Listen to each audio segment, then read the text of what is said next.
Quiz ഹബിന്റെ പുതിയൊരു വീഡിയോയിലേക്ക് എല്ലാ കൂട്ടുകാർക്കും സ്വാഗതം. ഹിരോഷിമ നാഗസാക്കി ദിനങ്ങളോടനുബന്ധിച്ച് നടത്തുന്ന ക്യൂസ് മത്സരങ്ങളിൽ ചോദിക്കാൻ സാധ്യതയുള്ള ചോദ്യങ്ങളാണ് ഈ വീഡിയോയിലൂടെ നമ്മൾ നോക്കുന്നത്. ചാനൽ ആദ്യമായിട്ടാണ് കാണുന്നതെങ്കിൽ ലൈക്ക് ചെയ്യാനും സബ്സ്ക്രൈബ് ചെയ്യാനും മറക്കരുത്. അമേരിക്ക ഹിരോഷിമയിൽ അണുബോംബ് വർഷിച്ചതെന്ന്? ഉത്തരം 1945 ആഗസ്റ്റ് 6. ഹിരോഷിമയിൽ അണുബോംബ് വീണ പ്രാദേശിക സമയം എത്ര? ഉത്തരം രാവിലെ 8:15. അമേരിക്ക നാഗസാക്കിയിൽ അണുബോംബ് വർഷിച്ചത് എന്ന്? ഉത്തരം 1945 ആഗസ്റ്റ് 9. നാഗസാക്കിയിൽ അണുബോംബ് വീണ സമയം? ഉത്തരം പകൽ 11:02. ഹിരോഷിമയിൽ വർഷിച്ച അണുബോംബിന്റെ പേരെന്ത്? ഉത്തരം ലിറ്റിൽ ബോയ്. ലിറ്റിൽ ബോയിയുടെ ഭാരം എത്ര? ഉത്തരം 4400 കിലോഗ്രാം. ലിറ്റിൽ ബോയിയുടെ നീളം എത്ര? ഉത്തരം 3 മീറ്റർ. ഹിരോഷിമയിൽ ബോംബ് വർഷിച്ച വിമാനത്തിന്റെ പേരെന്ത്? ഉത്തരം എനോള ഗേ. ലോകത്ത് ആദ്യമായി അണുബോംബ് ഉപയോഗിച്ച യുദ്ധം ഏത്? ഉത്തരം രണ്ടാം ലോക മഹായുദ്ധം. ലോകത്ത് ആദ്യമായി അണുബോംബ് വർഷിക്കപ്പെട്ട രാജ്യം ഏത്? ഉത്തരം ജപ്പാൻ. ലോകത്ത് ആദ്യമായി അണുബോംബ് ഉപയോഗിച്ച രാജ്യം ഏത്? ഉത്തരം അമേരിക്ക. ജപ്പാനിലെ ഏതൊക്കെ നഗരങ്ങളിലാണ് അണുബോംബ് വർഷിച്ചത്? ഉത്തരം ഹിരോഷിമ, നാഗസാക്കി.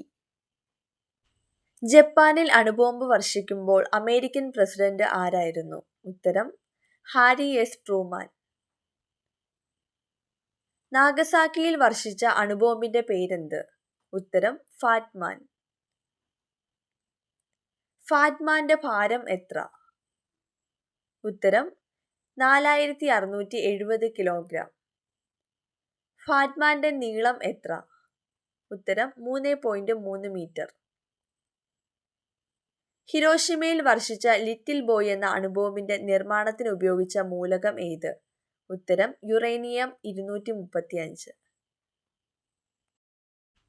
നാഗസാക്കിയിൽ ബോംബ് വർഷിച്ച വിമാനത്തിന്റെ പേരെന്ത്?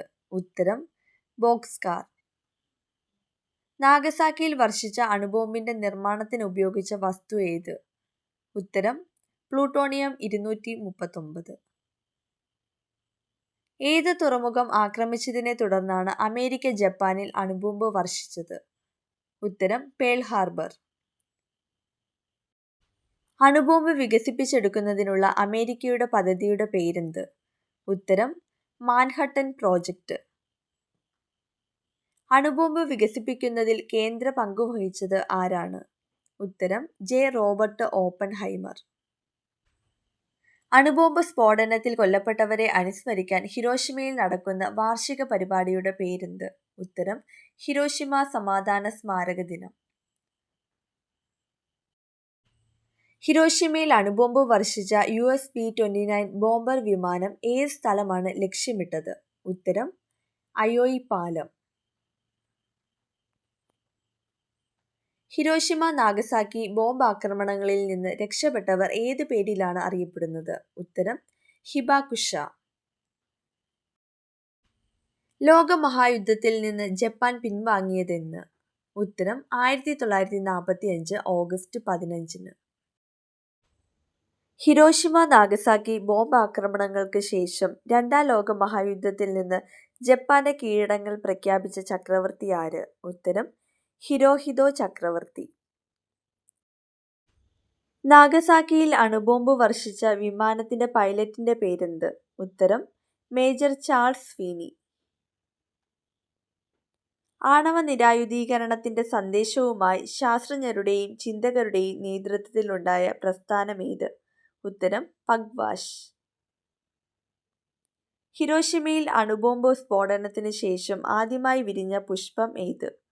ഉത്തരം ഒലിയാണ്ടർ പുഷ്പം. രണ്ടാം ലോക മഹായുദ്ധം ആരംഭിച്ച വർഷം ഏത്? ഉത്തരം 1939. രണ്ടാം ലോക മഹായുദ്ധത്തിന് ശേഷം ലോക സമാധാനത്തിനായി രൂപം കൊണ്ട സംഘടന ഏത്? ഉത്തരം ഐക്യരാഷ്ട്ര സംഘടന. ഇന്ത്യയുടെ ആദ്യ ആണവ പരീക്ഷണം നടന്നതെവിടെ? ഉത്തരം രാജസ്ഥാനിലെ പൊക്രാനിൽ. ഇന്ത്യയുടെ ആദ്യത്തെ അണുവിസ്ഫോടന പദ്ധതിയുടെ രഹസ്യനാമം എന്തായിരുന്നു? ഉത്തരം ബുദ്ധൻ ചിരിക്കുന്നു. 1000 സൂര്യന്മാർ ഒന്നിച്ച് ആകാശത്തിലേക്ക് പൊട്ടിത്തെറിക്കുന്നു. ഞാനിപ്പോൾ മരണമാണ് ലോകങ്ങളുടെ അന്തകൻ. ആരുടേതാണ് ഈ വാക്കുകൾ? ഉത്തരം റോബർട്ട് ഓപ്പൺഹൈമർ. ഹിബാകുഷ എന്ന ജപ്പാനീസ് വാക്കിന്റെ അർത്ഥമെന്ത്? ഉത്തരം സ്ഫോടനബാധിത ജനത. മൻഹാട്ടൻ പദ്ധതിക്ക് രൂപം നൽകിയ അമേരിക്കൻ പ്രസിഡന്റ് ആര്? ഉത്തരം ഫ്രാങ്ക്ലിൻ ഡി റൂസ്വെൽറ്റ്. ആദ്യത്തെ ആറ്റം ബോംബിന്റെ കെടുതികൾ അനുഭവിച്ചറിഞ്ഞ ജനത സമാധാനത്തിന്റെ പ്രതീകമായി പണിത മ്യൂസിയം ഏത്? ഉത്തരം Hiroshima peace memorial museum. Little boy, Fat Man എന്നീ അണുബോംബുകൾക്ക് പേര് നൽകിയത് ആര്? ഉത്തരം റോബർട്ട് സർബർ. എനോള ഗേയുടെ പൈലറ്റ് ആരായിരുന്നു? ഉത്തരം പോൾ ഡബ്ല്യു ഡിബറ്റ്സ്. ലോകത്താദ്യമായി അണുബോംബ് പരീക്ഷിച്ചത് എവിടെ? ഉത്തരം മെക്സിക്കോയിലെ മരുഭൂമിയിൽ, ട്രിനിറ്റി സൈറ്റ് എന്നാണ് ഇതറിയപ്പെടുന്നത്. ട്രിനിറ്റി ടെസ്റ്റ് നടത്തിയത് എന്നാണ്? ഉത്തരം 1945 ജൂലൈ 16. ബോംബ് ആക്രമണത്തിന് ശേഷം ഹിരോഷിമ സന്ദർശിക്കുന്ന ആദ്യ അമേരിക്കൻ പ്രസിഡന്റ് ആരാണ്? ഉത്തരം ബറാക് ഒബാമ. അണുബോംബ് ആക്രമണത്തെ തുടർന്ന് അണുപ്രസരണമേറ്റ് രക്താർബുദം ബാധിച്ച് മരണപ്പെട്ട പെൺകുട്ടിയുടെ പേരെന്ത്? ഉത്തരം സഡാക്കോ സസാക്കി. കൂടുതൽ വീഡിയോകൾക്കായി ചാനൽ സബ്സ്ക്രൈബ് ചെയ്യുക. Thanks for watching.